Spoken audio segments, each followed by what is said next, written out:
नेता प्रतिपक्ष ने और हम सब लोगों ने उस दंड प्रक्रिया संहिता के अंदर जो आपत्तियां दर्ज की। क्या बीजेपी में सब कुछ ठीक है?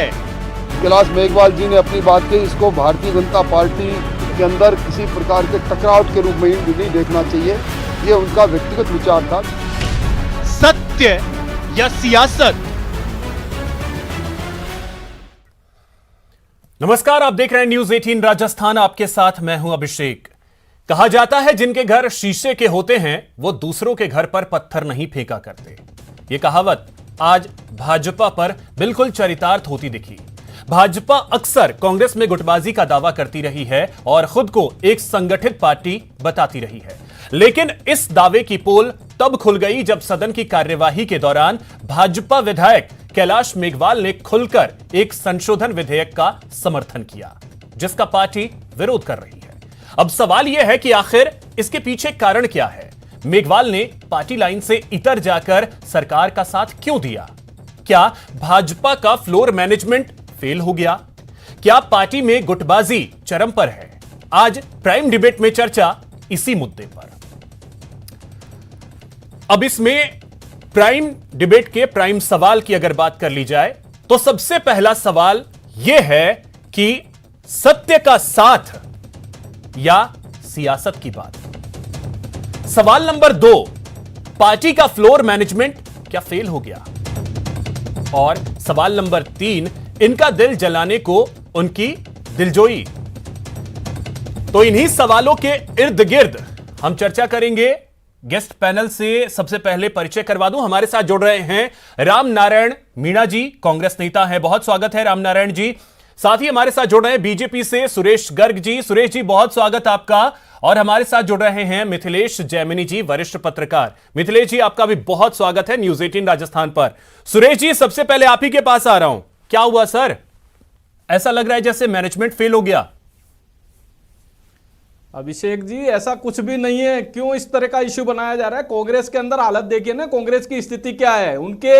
उनके जो विधायक है वो मंत्री के ऊपर आरोप लगाते हैं कि साहब वो भ्रष्टाचार में लिप्त हैं। उनके विधायक G23, इनका एक ग्रुप बना हुआ, G23 ग्रुप के जो आदमी है वो कांग्रेस के ऊपर आरोप लगा देते हैं। कभी गुलाब नबी आजाद जी है, कभी आनंद शर्मा जी है, कभी G23 के जितने भी मेंबर्स है वो। तो मतलब बीजेपी में भी ऐसा कुछ है? तो उनके पास में क्या फ्लोर मैनेजमेंट है? लेकिन बीजेपी के अंदर इस तरह की कोई गुटबाजी नहीं है, सब एकजुट है। ये गलतफहमी है कि भाई गुटबाजी है। हमारे यहाँ पे कोई गुटबाजी नहीं है, सब है। हमारे वरिष्ठ नेता हैं, पूर्व विधानसभा अध्यक्ष रह चुके हैं, वरिष्ठ नेता हैं, तो इस तरह की कोई गुटबाजी नहीं है। लेकिन कांग्रेस की हालत तो देखिए, आज कितना भ्रष्टाचार चरम सीमा पे राजस्थान के अंदर फैला हुआ है। हर चीज के अंदर भ्रष्टाचार है। आज या तो रीट के एग्जाम के अंदर भ्रष्टाचार देखिए, या जल मिशन के अंदर भ्रष्टाचार अब देखिए, आप रीट, RAS इन सभी पे चले गए। मेरा सवाल सीधा सा आपके लिए है, आपकी पार्टी के लिए। उसको बात को डाइवर्ट करने के लिए इस तरह की बातें की जा रही है। इस तरह का भारतीय जनता पार्टी में किसी तरीके का कोई फ्लोर मैनेजमेंट फेल नहीं हुआ है। भारतीय जनता पार्टी एक है, एक ही रहेगी। ये नहीं तो कैलाश मेघवाल के बारे में कहा गया, कैलाश मेघवाल ने आज जो कहा वो क्या था? अंदर प्रॉब्लम है कांग्रेस के अंदर। देखिए ना आप, कोई भी विधायक है वो मंत्री के ऊपर आरोप लगाया जाता है कि साहब मंत्री इतने पैसे खा रहा है, वो भ्रष्टाचार में लिप्त है, क्यों नहीं मुख्यमंत्री जी उसको हटा नहीं पाते? कांग्रेस के विधायक लगातार है। अभी कल ही संयम लोढ़ा जी ने बोला है कि साहब मुख्यमंत्री जी को सलाह की जरूरत नहीं है। सलाह की जरूरत नहीं है, इसका मतलब सुरेश जी, तो मैं तो सवाल आपसे कैलाश मेघवाल का पूछ रहा हूं और आप दुनिया जहान की बातें कर रहे हैं, लेकिन कैलाश मेघवाल के बारे में आप एक शब्द नहीं बोल रहे। मैं कह रहा हूं हमारे सीनियर विधायक है, पूर्व विधानसभा अध्यक्ष रह चुके हैं, हमारे सम्मानीय आदमी है। और तो उनकी बात जो है वो पार्टी लाइन से अलग है। तो अभिषेक जी, कोई किसी तरीके की कोई गुटबाजी नहीं है। नहीं, गुटबाजी में मैं यही पूछ रहा हूं कि क्या वो उस बयान का समर्थन बीजेपी करती है? उसकी दशा देखिए ना, आपने घोषणाएं, उस बयान का संशोधन विधेयक पर जो उन्होंने बात कही आता है तो उसका एग्जीक्यूशन, सुरेश जी, सबसे ज्यादा महत्वपूर्ण अभिषेक जी ये है कि उसमें अमेंडमेंट जो हुआ है उसका एग्जीक्यूशन हो रहा है या नहीं हो रहा। हमारा विरोध वो है कि जब भी आप कोई भी अमेंडमेंट लाए लेकिन उसका एग्जीक्यूशन, क्योंकि चलिए, तो सुरेश जी आप उसका जवाब सीधे तौर पे नहीं दे रहे हैं।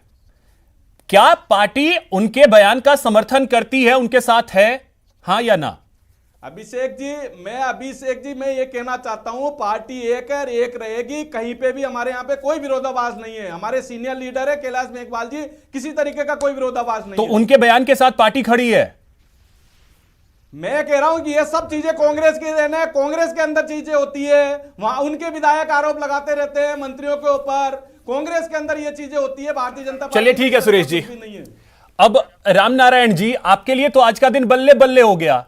बार बार कहा यह जाता था कि कांग्रेस में गुटबाजी है, कांग्रेस के अंदर सारी चीजें हैं, लेकिन हालांकि सुरेश जी इस चीज को तो स्वीकार नहीं कर रहे हैं कि पार्टी में कुछ है, लेकिन आपको क्या लगता है? देखिए, सुरेश जी बहुत सम्मानित सदस्य हैं, लेकिन सुरेश जी शायद अटल बिहारी वाजपेयी जब प्रधानमंत्री थे, या अटल बिहारी जब 1972 का चुनाव हुआ था और जिस समय बांग्लादेश को भी अलग कर दिया था, उसके बाद ये सारी चीजें सुरेश जी को पता नहीं है। अटल बिहारी वाजपेयी ने क्या कहा था, India is Indira, Indira is India, यही नहीं कहा। ये देवी है, चंडी है, हमारे देश को बचा लिया दुश्मनों का सत्यानाश। नहीं तो अटल जी तो इस बात का खंडन कई बार कर चुके हैं। रामनारायण जी, अटल जी तो इस बात का कई बार खंडन कर चुके हैं कि उन्होंने ऐसा नहीं कहा था। नहीं, वो पार्लियामेंट के रिकॉर्ड में जो चीज है उसका खंडन नहीं, वो जब तक वाश नहीं होगा पार्लियामेंट के रिकॉर्ड से। ये अटल जी थे और देश के प्रधानमंत्री बने, ये कंफ्यूज है। यदि भारतीय जनता पार्टी 10 टुकड़ों में भी बढ़ जाएगी तो भी एक ही 5 भी सदस्य रहेंगे तो एक ही पार्टी रहेगी। ये संस्कारित होने का दावा करते हैं और आरोप दूसरी पार्टी पर लगाते हैं। प्रश्न ये है कि कैलाश मेघवाल केंद्र में मंत्री भी रहे हैं। कैलाश मेघवाल ने अपनी पार्टी के चीफ मिनिस्टर को 5,000 करोड़ रुपए का भ्रष्टाचार का सीधा साधा आरोप भी लगाया है। कैलाश मेघवाल स्पष्टवक्ता है और इस एक्ट में बीजेपी बता दी क्या खामी है।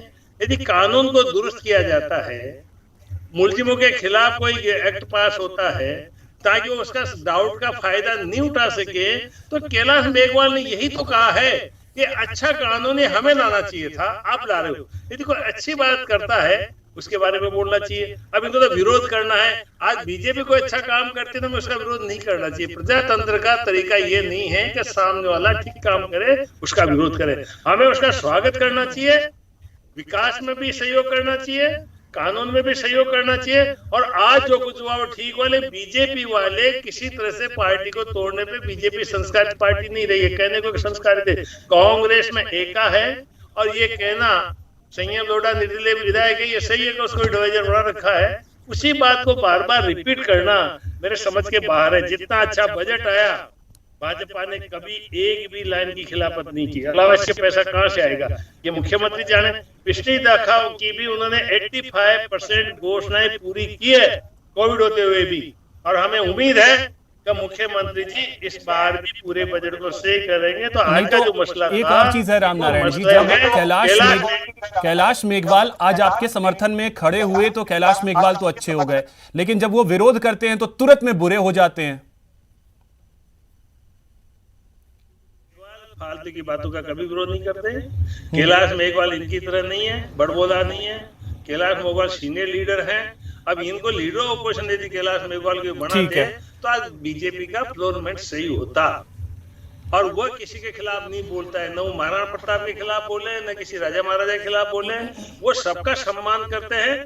हाँ, ये बात जरूर है कि बीजेपी में जब से आदरणीय मोदी जी आए हैं तब से दूसरे नेताओं को खत्म करना, वो जैसे उन्होंने आज ही पैदा होकर के देश को पैदा किया है, इस तरह की भाषा। ठीक है, अब मिथिलेश जी मैं आपके पास आ रहा हूं। जो आज सदन में हुआ, क्या वाकई में जो विपक्ष का, खास करके बीजेपी का जो फ्लोर मैनेजमेंट था, उसकी कमी दिखी? देखिए अभिषेक जी, इसमें बीजेपी का फ्लोर मैनेजमेंट कमजोर दिखा या नहीं दिखा, लेकिन अगले मुख्यमंत्री की रेस में वसुंधरा राजे गुट के इरादे साफ हो गए। कैलाश मेघवाल पूरी तरह वसुंधरा राजे समर्थक माने जाते हैं और आज उन्होंने वो साबित कर दिया, उनके जन्मदिन से 4 दिन पहले गिफ्ट दे दिया कि मैं उनके साथ खड़ा हूं। और उनके धुर विरोधी, जो अभी रामनारायण जी कह रहे थे कि नेता प्रतिपक्ष, अगर उनको बना दिया जाए तो फ्लोर मैनेजमेंट बेटर हो सकता है। पहले भी वो अशोक गहलोत की खुलकर तारीफ कर चुके हैं। तो जो खाटी राजनेता हैं और सियासत की उठापटक को कैलाश मेघवाल से ज्यादा कोई नहीं समझ सकता। राजस्थान की राजनीति में वो भैरव सिंह शेखावत जैसे कद्दावर नेता के अनुयायी रहे हैं और उन्होंने आज बिल पर कुछ बात दिल से भी कही कि ब्यावर में मैं एक ऐसे ही मामले में फंस गया था और मुझे 5 लाख रुपए की फटका लगा। तो ये जो तमाम चीजें हैं, कोई अच्छी बात, तारीफ की, लेकिन सच्चाई यह है कि 8 मार्च को जब वसुंधरा राजे जी का जन्म दिवस मनाया जाएगा उस दिन भाजपा में एक नया शंखनाद होना है और उसकी अगुवाई कर रहे हैं पूर्व विधायक भवानी सिंह राजावत, जिन्होंने साफ कह दिया है कि कई भाजपा के नेताओं के दिमाग में ये बुखार बैठ गया है कि मुझे मुख्यमंत्री बनना है और उस बुखार को उतारना है। जब ऐसी भाषाएं बोली जा रही है तो फिर पार्टी विद डिफरेंस की बात क्यों की जा रही है? फिर आप ये क्यों कहते हैं कि हम एक मुखी हैं? जब मानेसर वाला प्रकरण हुआ कांग्रेस में तो भाजपा के लगा था कि भाजपा बहुत डिसिप्लिन वाली पार्टी है, लेकिन राज्यसभा के चुनाव में जब उनके 4 विधायक फरार हो गए तब कहां चला गया इनका डिसिप्लिन? कहां चले गए इनके बड़े बड़े नेता जो बड़ी बड़ी बातें करते हैं? तो ये मिथिलेश जी, क्या ये जो शुरू में कहा, जिस चीज का आपने जिक्र किया कि वसुंधरा गुट, तो क्या ये पार्टी के लिए उहापोह की स्थिति आगे आने वाले वक्त में नहीं होगी कि पार्टी करे तो करे क्या? देखिए अभिषेक जी, आने वाला टाइम भाजपा के लिए बहुत दुष्कर होने वाला है।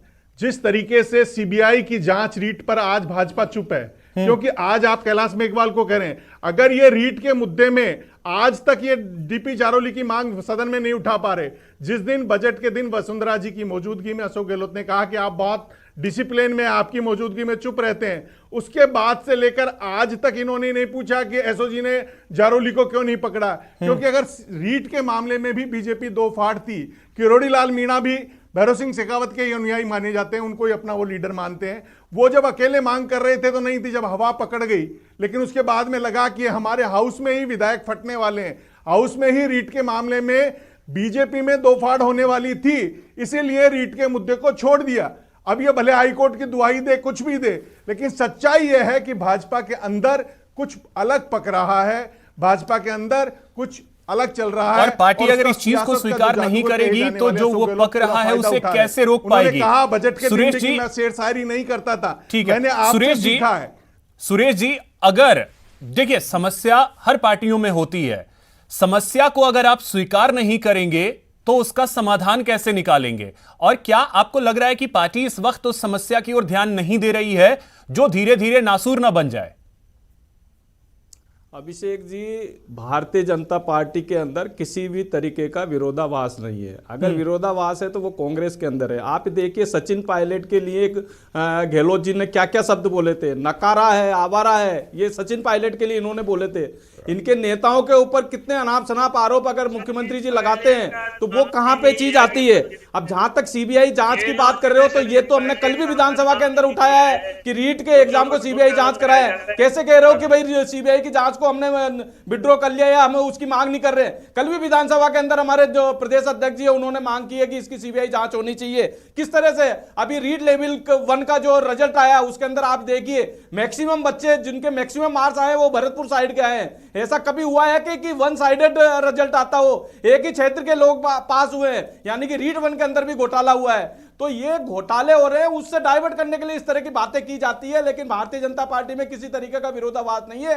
अगर विरोधाभास है तो वो कांग्रेस के अंदर है। सचिन पायलट जी की स्थिति देखिए, वो क्या और जन्मदिन मनाना किसी के लिए कोई वो नहीं है क्या? कोई भी हर नेता जन्मदिन मनाता है, इसके ऊपर किस तरह से आप कह सकते हो कि गुटबाजी हो रही है? जन्मदिन तो हर आदमी का, आज मुख्यमंत्री जी अगर पूर्व मुख्यमंत्री जी जन्मदिन मना रही है तो उसमें कहां दिक्कत है? लेकिन भारतीय जनता पार्टी में किसी तरीके का गुटबाजी नहीं है। और रीट की सीबीआई जांच हमारी अभी भी डिमांड है और ये कंटिन्यू डिमांड रहेगी कि सीबीआई इसकी जांच कराई जाए। इसमें भारतीय जनता पार्टी कहीं भी बेक नहीं हुई है।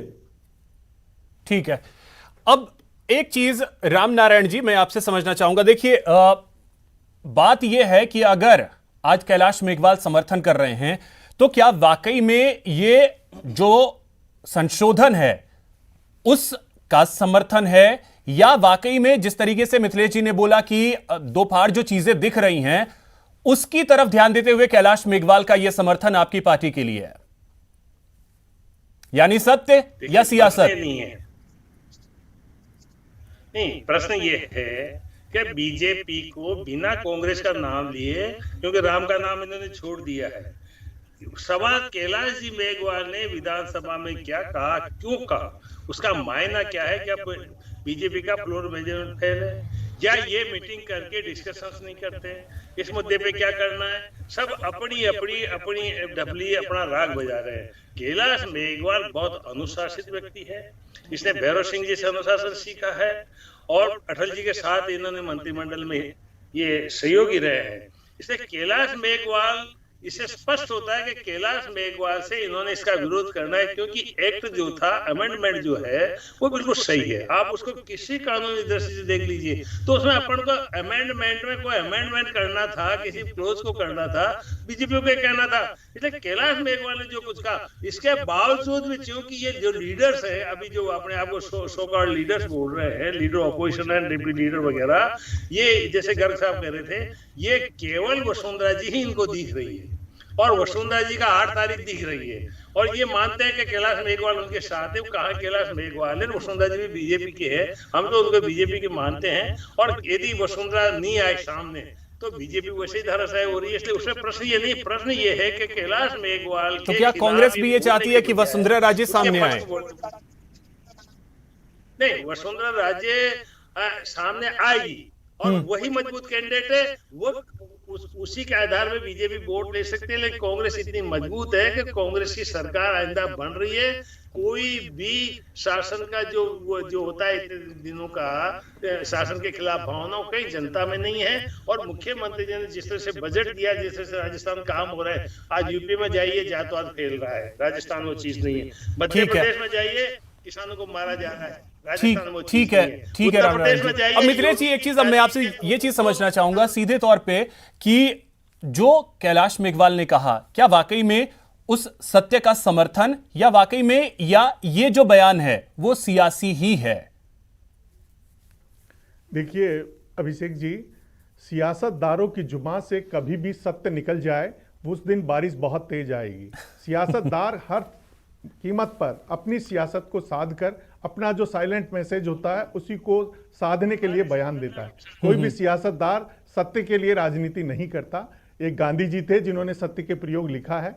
हिंदुस्तान में आज की तारीख में हर सियासतदार उसके पीछे एक साइलेंट मैसेज होता है और उस साइलेंट मैसेज को क्रिएट करके ही बयान देता है। कैलाश मेघवाल जी ने जो भी बयान दिया है वो पहले भी दे चुके हैं। पहले भी वो कह चुके हैं कि मुझे नहीं बोलने दिया जा रहा, मैं दलित समाज से आता हूं। नेता प्रतिपक्ष पर वो टिप्पणी कर चुके हैं, अशोक गहलोत की तारीफ कर चुके हैं। तो जिस समय राज्यसभा के चुनाव थे तब वसुंधरा जी ने बयान दिया कि तीसरा कैंडिडेट खड़ा करने की जरूरत नहीं थी। तो जो तमाम बीजेपी का जो अंदरूनी मैनेजमेंट है वो पूरा बिगड़ा हुआ है। बजट पर जो टिप्पणी की रंगभेद वाली, उस पर इनके जो नेता जो इनके हैं, जो आज की तारीख में पीसी उनके चीफ हैं, बीजेपी के प्रदेश अध्यक्ष हैं, उनको माफी मांगनी पड़ रही है। यानी कहीं ना कहीं मानसिक संतुलन पूरी भाजपा का बिगड़ा हुआ है। 8 में से 7 उपचुनाव ये हार चुके हैं, एक जगह तीसरे विकल्प के रूप में चाह चुके। तो चलिए अब देखना ये होगा कि ये बयान जो है उसके दूरगामी परिणाम क्या होते हैं, और वाकई में क्या ये सत्य के साथ खड़ा होना या वाकई में सियासी बयानबाजी है, सिर्फ उस तौर पे देखा जाएगा। ये वक्त बताएगा। फिलहाल बहुत शुक्रिया आप सभी का हमारे साथ जुड़ने के लिए और इस चर्चा में शामिल होने के लिए। फिलहाल इतना ही, नमस्कार।